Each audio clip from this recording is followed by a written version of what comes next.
as muitas formas da escrita de O Jogo do Restão.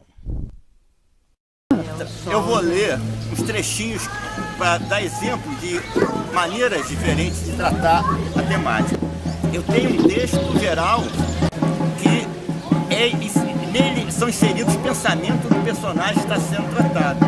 Então, por exemplo, eu não cobrava isto escrevendo um e-mail qualquer, estava sempre escrevendo um e-mail qualquer, quando tocou o celular. Não de todo mal, em geral tocava quando ia ao banheiro.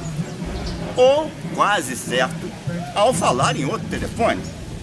Pior, em lugar apertado, cercado por multidões, no elevador, no transporte. Na rua quase não tocava. E era para isso. Por motivo justo, também não. Ligações com ofertas de trabalho, então, essas eram raríssimas.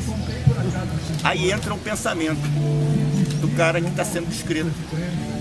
Mulheres ciciantes, langorosas, dadivosas, então nem pensar. Tá certo, não me ligariam mesmo, sejamos razoáveis. Ok, mas agora, quem será o chato? Guilherme, coleguinha da faculdade. Chato, mas simpático.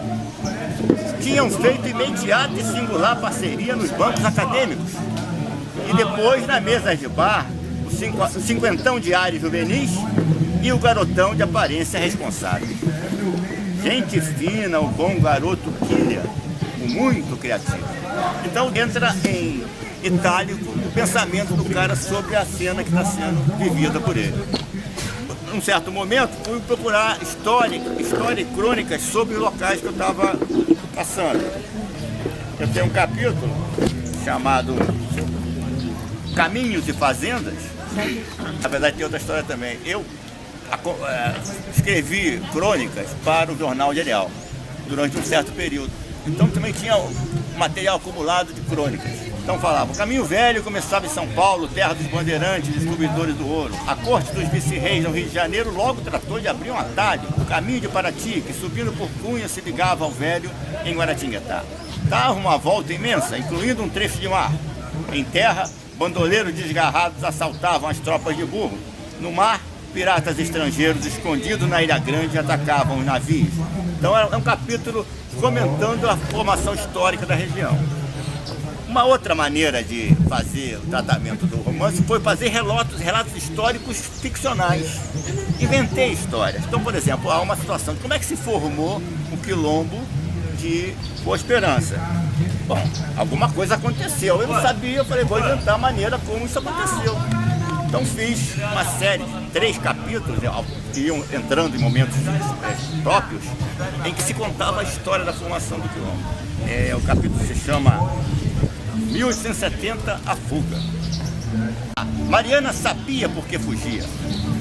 Não por sua causa, por de Santana. Também por ela própria, sim, mas isso não importava tanto. Viveu o que tinha a viver. Não deixaria que acontecesse o mesmo a de Santana. O senhor, aquele que realmente lhe importou, tinha morrido tempos atrás. Não que o padre escondia por baixo dos panos roxos. Esse era apenas um boneco pintado de gente. O senhor para ela era outro. O senhor José Vieira Afonso. Ele que lhe fora tão bom e que há tanto tempo morrera. Nunca fariam com ele a desgraceira que o tal Jesus sofreu. Eu estou botando um personagem real, esse José Vieira Afonso, que foi um dos fundadores, foi o dono da fazenda que deu origem à cidade de Areal. E estou fazendo um personagem que seria o escravo da fazenda dele, fugindo da escrava da fazenda, porque um descendente dele já estava querendo pegar a garota de 13 anos. Aí a história se desenrola e vai se formar o quilombo por conta dessa fuga e de outros agregados que aparecem e tal. Adianto que lá na frente essa história tem que ser desmontada. Porque quando eu finalmente vou conviver com o quilombo, e aí isso entra na história aqui, aparecem as causas reais da formação do quilombo. Agora, eu fiz outras maneiras de apresentar a história, bem pragmáticas, tipo assim, ligações telefônicas ou troca de e-mails. Então, alô, Gustavo, alô? E aí, Guita, tudo bem? Fala, grande Guilha, como é que tá, parceirinho? Guilha, o cara metido no mato. No bom sentido, é claro. Como é que é? Tá se dando bem aí, Ariel? Sabe que nem tenho andado muito pela cidade? Tava mesmo a fim de ficar sossegado num canto. E como não conheço quase ninguém, também não tem muito o que conhecer. E dona Nilza, já te adotou? Pô, cara, ela tá me dando uma força. Ela e todos os velhotes. Entro nas maiores viagens quando converso com eles. Também todo mundo pra lá dos 80, tem mais é que tem história pra contar, né? Muitas histórias.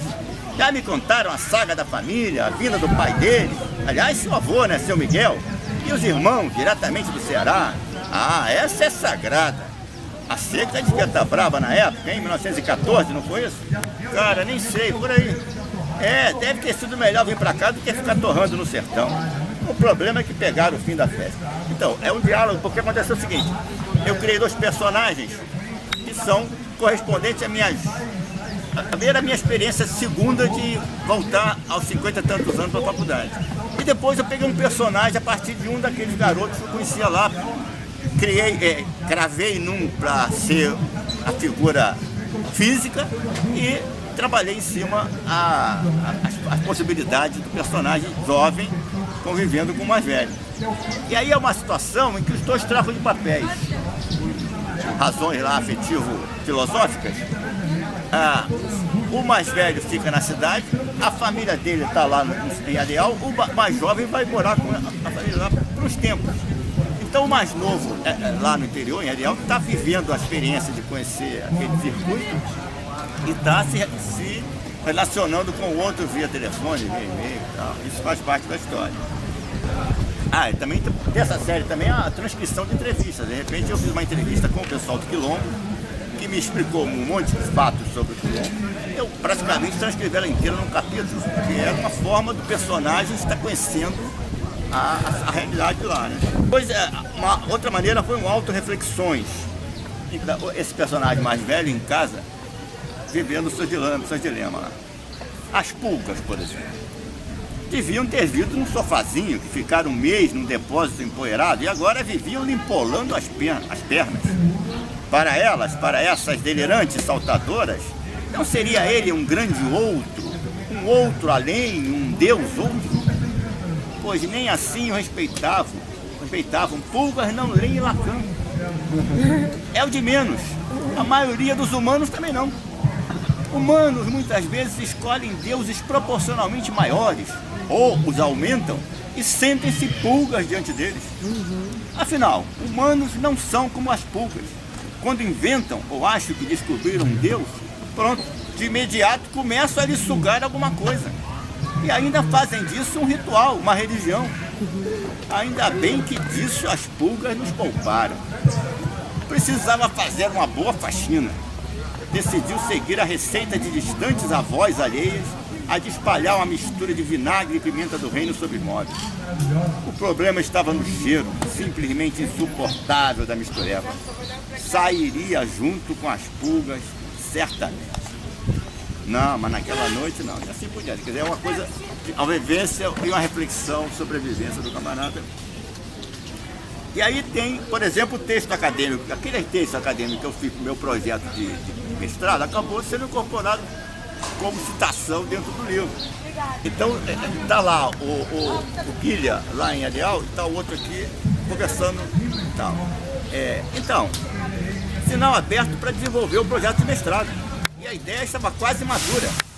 Gustava quem dera dica em mais um telefonema quando informou da reunião na Conans, marcada para outra semana. Você podia tentar o mestrado de Memória Social da Unirio.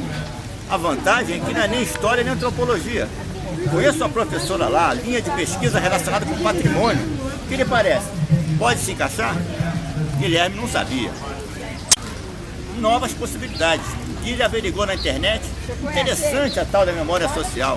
E saiu de lá com um arrazoado, o qual resultou no anteprojeto intitulado O Jogo do Resta 1. A perda do patrimônio como estratégia de resistência numa comunidade quilombola. Finalmente feliz em tanto tempo, passou a ideia por e-mail para Juliana e Gustavo. Então aí ele vai passar a ideia citando trecho do projeto, citando maneira como ele ia tratar a questão. O lance é que aí entra a teoria do jogo do Resta 1. Na continuação, a teoria do jogo do Resta 1 no livro.